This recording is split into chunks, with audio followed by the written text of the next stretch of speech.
यहाँ दोस्तों, तो आज की इस वीडियो में हम एक नई वीडियो आपके लिए नया टॉपिक लेकर आए हैं। देखिए टॉपिक क्या है, electric field intensity due to a non conducting charged solid sphere. यानी कि अब हमें इलेक्ट्रिक फील्ड की वैल्यू कैलकुलेट करना है, लेकिन कंडीशन क्या है, due to a non conducting charged solid sphere. यानी कि एक हमारे पास स्फीयर होगा, वो कैसा होगा, सॉलिड होगा, उसके ऊपर क्या होगा, चार्ज्ड होगा, यानी वो चार्ज भी होगा। अच्छा, उसके बाद उसका क्राइटेरिया क्या है, उसकी प्रॉपर्टी क्या है कि वो नॉन कंडक्टिंग है, यानी इंसुलेटर होगा। क्या होगा, इंसुलेटर होगा। तो देखिए, और इसमें हम लोगों को यूज़ क्या करना है, गॉस थ्योरम को यूज़ करना है, चूँकि हम लोग ये एप्लीकेशन ऑफ गॉस थ्योरम पढ़ रहे हैं। लिखा है, suppose a non conducting solid sphere of radius R and centre O has uniform volume density of charge rho. मान लेते हैं कि हमारे पास कोई एक क्या है, non conducting solid sphere. Non conducting बोले तो इंसुलेटर, ठीक है, यानी कि जो कि चार्ज को क्या करे, ट्रांसफ़र ना करे।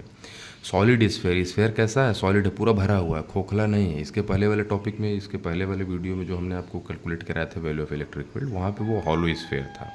यहाँ पे ये क्या है, बिल्कुल सॉलिड है, जिसका रेडियस क्या है, आर है, और उसका सेंटर मान लेंगे ओ है। अच्छा, और इसके ऊपर जो चार्ज डेंसिटी है, चूँकि यहाँ पे अब जो चार्ज का डिस्ट्रीब्यूशन होगा वो वॉल्यूमेट्रिक होगा। क्यों वॉल्यूमेट्रिक होगा, इसलिए वॉल्यूमेट्रिक होगा क्योंकि यहाँ पे जो आपको स्फीयर दिया गया है वो क्या है, सॉलिड है। This is the reason, that's why the distribution of charge will be in the form of volume density. और हम लोग जानते हैं कि वॉल्यूम डेंसिटी ऑफ चार्ज को रो से रिप्रेजेंट करते हैं। किससे रिप्रेजेंट करते हैं, रो से। तो हम लोग क्या करेंगे, देखिए ये एक स्फीयर हमने कंसीडर कर लिया, जैसा कि आप देख पा रहे हैं। इसका रेडियस क्या है, आर है, इसका सेंटर ओ है। अब मान लेते हैं कि हम एक पॉइंट पी कंसीडर करेंगे जो इस स्फीयर के अंदर होगा। कहाँ होगा, अंदर होगा। और इस पॉइंट पी का जो सेंटर से डिस्टेंस है वो मान लेते हैं स्मॉल आर है। और पॉइंट पी जो हम लोग कंसीडर किए हैं, यहाँ पर मान लेते हैं कि जो डायरेक्शन ऑफ इलेक्ट्रिक फील्ड है, यानी वैल्यू ऑफ इलेक्ट्रिक फील्ड है, वो ई वेक्टर है। अच्छा, दूसरी बात, यहाँ पे जो एरिया आपने कंसीडर किया है उसका जो नॉर्मल वेक्टर है मान लेते हैं एन कैप है। क्या है, एन कैप है। और ये पूरा इस स्फीयर का जो एरिया है उसे हम लोग यस मान लेंगे। क्या मान लेंगे, एस। अच्छा, अब हम लोगों को करना क्या है, we have to calculate the electric field intensity E vector at any point P. हमें इस पॉइंट पी पर इलेक्ट्रिक फील्ड की वैल्यू कैलकुलेट करना है due to this charged solid non conducting sphere, ठीक है। अच्छा, यहाँ पे ओ पी की वैल्यू हम लोग मान लेते हैं क्या है, स्मॉल आर है, यानी जो अंदर हमने स्फीयर कंसिडर किया है इसका रेडियस स्मॉल आर मान लेते हैं। ये कह रहे हैं with O as a center and R as a radius imagine a sphere S which act as a Gaussian surface. हम लोग एक सरफेस क्या करते हैं, इमेजिन कर लेते हैं, यही वाला स्फीयर सरफेस जिसका रेडियस क्या, स्मॉल आर है। अच्छा, अब देखिए ध्यान से, at every point of S magnitude of E vector is same. भाई, इस एस के किसी भी पॉइंट पर जो इलेक्ट्रिक फील्ड की वैल्यू होगी वो क्या होगी, बराबर होगी। चूँकि देखिए यहाँ से भी अगर आप इस लाइन को मिलाते हैं, यहाँ से भी मिलाते हैं, यहाँ से भी मिलाते हैं, यहाँ पे मिलाते हैं, तो हर जगह इलेक्ट्रिक फील्ड की वैल्यू क्या होगी, बराबर होगी। तो पहले पॉइंट पी पर हम लोग कैलकुलेट करेंगे। क्या करेंगे, पॉइंट पी पर कैलकुलेट करेंगे। तो लिखेंगे if Q dash is the charge enclosed by sphere S then according to Gauss law. भाई, कहने का मतलब ये है कि पूरे स्फीयर पे चार्ज क्यू था, तो यहाँ पे क्यू डैश होगा, यहाँ पर भी क्यू होता, लेकिन अगर यह चार्ज होलो होता तो, और अंदर इसके चूँकि जब बात होती है, अगर ये होलो स्फीयर के अंदर आप चार्ज की बात करेंगे तो वहाँ पे तो चार्ज की वैल्यू जीरो हो गई थी। चूँकि यह क्या है, यह सॉलिड स्फीयर यानी पूरा भरा हुआ है, भरतू स्फीयर है, ठीक है। तो जब भरतू स्फीयर है तो चार्ज की वैल्यू कहीं यहाँ पे कुछ है, यहाँ पे कुछ रहेगा। तो हम मान लेते हैं कि भाई इसके अंदर जो चार्ज इनक्लोज किया जा रहा है वो क्यू डैश है, ठीक। Then according to Gauss theorem हम लोग क्या जानते हैं, गॉस लॉ से, closed integral E vector dot D S is equal to integral over, देखिए यहाँ ई है तो यहाँ पे हमने ई वेक्टर लिख दिया, और डी एस के ऊपर से जैसे ही वेक्टर हटाएंगे यहाँ पे नॉर्मल कैप यानी इस एरिया का नॉर्मल वेक्टर आगे आ जाएगा और ये डी एस यहाँ हो जाएगा। और ये एन कैप क्या है, यूनिट वेक्टर है, यूनिट नॉर्मल वेक्टर है, along the direction of electric field है, ठीक है। और ये इसका डायरेक्शन हमेशा एरिया के नॉर्मल होता है। एरिया ये जो आपने कंसिडर किया है ना, इसका एंगल इससे हमेशा 90 डिग्री का होता है।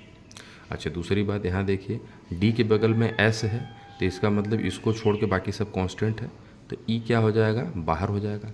अब आप सोच रहे होंगे कि एन कैप कहाँ गायब हो गया, तो एन कैप कहाँ गायब हो गया। आप जानते हैं कि एन कैप क्या है, यूनिट वेक्टर है, और हमने आपको पिछले वीडियो में बताया है कि अगर आप एन कैप का मैग्नीट्यूड निकालेंगे तो उसकी वैल्यू क्या आएगी, 1 आएगी। तो ये यहाँ से गायब हो गया। देखिए ई बाहर आ गया, integral over D S is equal to, हम लोग जानते हैं गॉस थ्योरम से हम लोग जानते हैं कि 1 upon epsilon not times the total charge Q content by that charge gives the value of electric flux. तो अब चूंकि हम लोग यहाँ एप्सिलॉन नॉट लिखते, लेकिन आप देख रहे हैं कि यहाँ एप्सिलॉन लिखा है। एप्सिलॉन इसलिए लिखा हुआ है क्योंकि इसके पहले एप्सिलॉन नॉट लिखा रहता था ना, इसकी वैल्यू, इसका मतलब होता था electrical permittivity in free space, यानी कोई दो चार्ज है, यहाँ कोई चार्ज है, यहाँ कोई दूसरा चार्ज है, तो इसके बीच में अगर कोई एकदम कुछ ना हो, फ्री स्पेस हो, तब आप इसके नियम के लिए यानी फोर्स की वैल्यू कैलकुलेट करेंगे या जो भी लिखेंगे, तो यहाँ एप्सिलॉन नॉट लगेगा। लेकिन आप यहाँ देख रहे हैं कि ये क्या है, सॉलिड स्फीयर है। जब ये सॉलिड स्फीयर हो तो इसका मतलब ये है कि अब यहाँ पे electrical permittivity in free space नहीं रह गया ये, अब यहाँ electrical permittivity of material of the insulating sphere हो जाएगा ये, यानी कि ये भाई डिपेंड करेगा कि स्फीयर का मटेरियल अंदर से कैसा है। तो इसलिए एप्सिलॉन नॉट अब यहाँ एप्सिलॉन से रिप्लेस हो गया। मुझे उम्मीद है कि यह बिंदु आपको अच्छे से समझ में आया होगा, यह पॉइंट आपको बखूबी समझ में आया होगा। थोड़ा सा आगे बढ़िए तो देखिए यहाँ पे लिखा भी है, where epsilon is electrical permittivity of the material of the insulating sphere. कहने का मतलब ये है कि यहाँ पे हम लोग देखिए एप्सिलॉन नॉट नहीं लिख रहे हैं, चूँकि यहाँ पे फ्री स्पेस नहीं है ना, इस पॉइंट और चार्ज के बीच में फ्री स्पेस नहीं है, ये क्या भरा हुआ है, नॉन इंसुलेटिंग मटेरियल है ना। तो ये ऐसी जब स्थिति यानी कुछ दूसरा मीडियम आ गया, तो जब मीडियम आ जाए तो वहाँ एप्सिलॉन लिखा जाता है। अब देखिए यहाँ ई था तो यहाँ पर हमने ई लिख दिया। छोटा सा एरिया डी एस आपने कंसिडर किया है भाई, अब इसका रेडियस आर है, तो इस स्फीयर का पूरा सरफेस एरिया क्या होगा, 4πr² होगा। भाई जब इसको इंटीग्रेट करेंगे तो थोड़ा सा एरिया डी एस है, जब पूरा इंटीग्रेट करेंगे तो हमको क्या मिल जाएगा, अगर इसका रेडियस आर है और ये स्फीयर है तो इसकी वैल्यू 4πr² हो जाएगी। तो यहाँ से इसको हमने लिख दिया 4πr² equal to Q dash upon epsilon. अब ई ही हमको कैलकुलेट करना है, हमें इलेक्ट्रिक फील्ड की वैल्यू ही कैलकुलेट करना है, तो इसको लेफ्ट साइड में रहने देंगे और यहाँ क्यू डैश है तो यहाँ क्यू डैश लिख देंगे। 4πr² को लेफ्ट से राइट में भेज देंगे, यहाँ मल्टीप्लाई है तो जैसे ही लेफ्ट से राइट जाएगा ये इसमें डिवाइड हो जाएगा क्यू डैश में। तो देखिए 4πε को यहाँ बीच में करके, तो 4πε यहाँ r² है तो यहाँ r² कर दिया।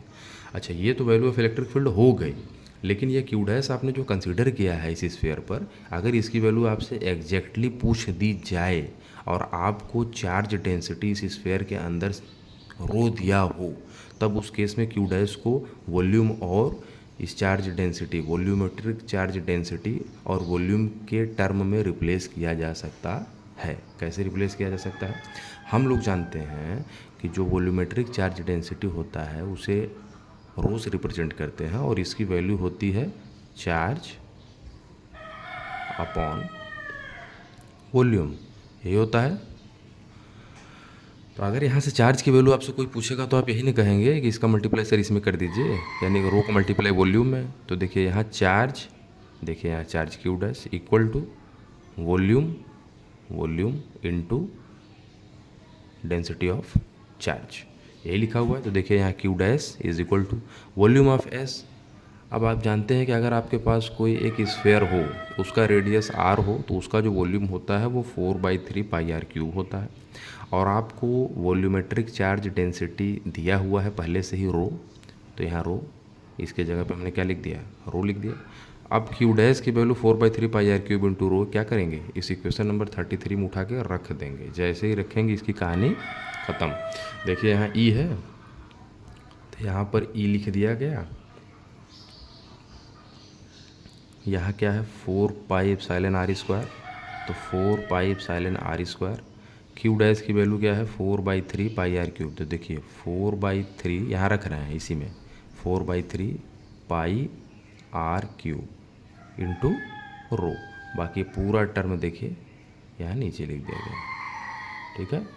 अच्छा अब उसके बाद देखिए पाई से पाई कट जाएगा, 4 से 4 कट जाएगा, यहाँ ऊपर क्या बचेगा, एक देखिए r² से r³ कटेगा तो एक r ऊपर बच जाएगा, यहाँ रो है तो r रो, और यहाँ 3 बच गया आपका, और ये एप्सिलॉन बच गया, बाकी सब कट गया। तो इलेक्ट्रिक फील्ड की वैल्यू क्या आ जा रही है, r ρ/3 एप्सिलॉन। तो आप यहाँ पे देख पा रहे हैं कि इलेक्ट्रिक फील्ड की जो वैल्यू है वो डायरेक्टली प्रोपोर्शनल है किसके, रेडियस के, किसके, रेडियस के। इलेक्ट्रिक फील्ड की जो वैल्यू है वो डायरेक्टली प्रोपोर्शनल है किसके, रेडियस के है। कहने का मतलब ये है कि अगर आप value of electric field calculate कर रहे हैं किसी भी नॉन इंसुलेटिंग सॉलिड स्फीयर के अंदर, इनसाइड, तब वहाँ पे इलेक्ट्रिक फील्ड की वैल्यू जैसे सेंटर से आप सरफेस की तरफ जाते हैं धीरे धीरे, तो यहाँ पे जो वैल्यू है वो धीरे धीरे इलेक्ट्रिक फील्ड की बढ़ती चली जाएगी। क्यों? क्योंकि यहाँ पे इलेक्ट्रिक फील्ड की जो वैल्यू है वो डायरेक्टली प्रोपोर्शनल है रेडियस के। ठीक, तो अब अगर ये तो इनसाइड हो गया, उसी तरीके से आउटसाइड आप निकालेंगे, तो जब आउटसाइड निकालेंगे तो एकदम सेम वही वैल्यू आएगी जो हम लोगों ने हॉलो के केस में कैलकुलेट किया था। ठीक है, और जब सरफेस पे निकालेंगे तो उस केस में हमको maximum value of electric field मिलेगी। और इसका भी अगर हम लोग ग्राफ कैल्क बनाना चाहें, देखिए यहाँ बस थोड़ा सा इंटरनल के लिए बदल जाएगा। ये हमारा देखिए डिस्टेंस फ्रॉम सेंटर है, ये हमारा वैल्यू ऑफ इलेक्ट्रिक फील्ड है। अब आप यहाँ चूँकि देख रहे हैं कि इनसाइड द स्फेयर जो इलेक्ट्रिक फील्ड की वैल्यू आई है वो r ρ/3 एप्सिलॉन आई है, जो कि जीरो नहीं थी, और हॉलो के केस में वो क्या थी, जीरो थी। तो यहाँ आप देख रहे हैं जैसे जैसे रेडियस बढ़ रहा है, देखिए, तो धीरे धीरे इलेक्ट्रिक फील्ड की वैल्यू क्या हो रही है, बढ़ रही है कि नहीं। तो यहाँ पहुँचते पहुँचते बढ़ रही है, और जब आप इस एकदम इस लेयर पर पहुँच जाएंगे, यानी सरफेस पर पहुंच जाएंगे, तो वहाँ पे आपको मैक्सिमम इलेक्ट्रिक फील्ड की वैल्यू मिलेगी। और उसके बाद फिर जैसे ही उसके बाहर जाना शुरू करेंगे तो इलेक्ट्रिक फील्ड की वैल्यू क्या हो जाएगी, inversely proportional to the square of the distance between them हो जाएगी। तो धीरे धीरे धीरे धीरे ये घटनी शुरू हो जाएगी। तो ये हो गया graph between electric field and distance from the centre. हम उम्मीद करते हैं कि आपको ये वीडियो बखूबी समझ में आया होगा, और ये वीडियो समझ में आया हो और अच्छा लगा हो तो इसे लाइक शेयर सब्सक्राइब जरूर करें। तब तक के लिए thank you. We will meet in next video.